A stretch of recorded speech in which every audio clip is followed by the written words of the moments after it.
নারী শিক্ষা ও নারীর বাইরের কাজে বিরোধিতাকারীদের বিরুদ্ধে সবাইকে ঐক্যবদ্ধ হওয়ার আহ্বান জানিয়েছেন জাতীয় অধ্যাপক আনিসুজ্জামান। দুপুরে আন্তর্জাতিক মাতৃভাষা ইনস্টিটিউটে কৃতি নারী সংবর্ধনা অনুষ্ঠানে তিনি এই আহ্বান জানিয়েছেন। সংবর্ধনা পেয়ে জাতীয় সংসদের স্পিকার শিরিন শারমিন চৌধুরী বলেছেন, নারীরা অপ্রতিরোধ গতিতে এগিয়ে যাচ্ছে।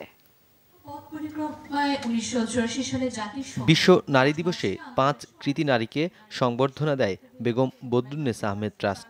স্পিকার শিরিন শারমিন চৌধুরী, শিক্ষামন্ত্রী ডাক্তার দীপুমণি, প্রথম নারী মেজর জেনারেল সুসানে গীতি ও সাবেক সংসদ উপনেতা সৈয়দা সাজিদা চৌধুরী ও সাবেক স্বরাষ্ট্রমন্ত্রী সাহারা খাতুনকে দেয়া হয় সংবর্ধনা। সফলতার স্বাক্ষর রেখে যাচ্ছেন, আগামী দিনগুলোতেও তারা ঠিক তেমনি ভাবেই তাদের সফলতার স্বাক্ষর রেখে যাবেন।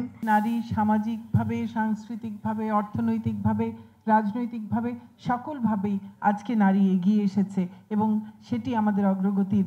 বাংলাদেশের নারীরা বিগত এক দশকের এই উন্নয়নে গুরুত্বপূর্ণ অবদান রেখে গেছে। অনেক সময় আমি ঠাট্টা করে বলি, যদি মৃত্যুর পরেও সেখানে আওয়ামী লীগ সংগঠনটা পাওয়া যায়, আমি সেখানেও আওয়ামী লীগ করবো। নারী মুক্তি আন্দোলনের নেত্রী বেগম বদরুন্নেসার নামে এই ট্রাস্টের প্রথম আয়োজন। এতে প্রধান অতিথি অধ্যাপক আনিসুজ্জামান বলেন, নারীদের নিয়ে ষড়যন্ত্র রুখতে হবে। যারা বলেন যে মেয়েদেরকে ক্লাস 3-4 বেশি পড়ানো উচিত নয়, পড়ালে তারা স্বামীর অবাধ্য হয়ে যায়।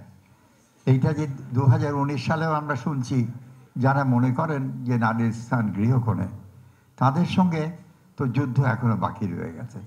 এই যুদ্ধে আমাদের অগ্রসর হতে হবে। জাতীয় অধ্যাপক আরও বলেন, নারীর অগ্রগতি অস্বীকার করা মানেই প্রগতির অস্বীকার।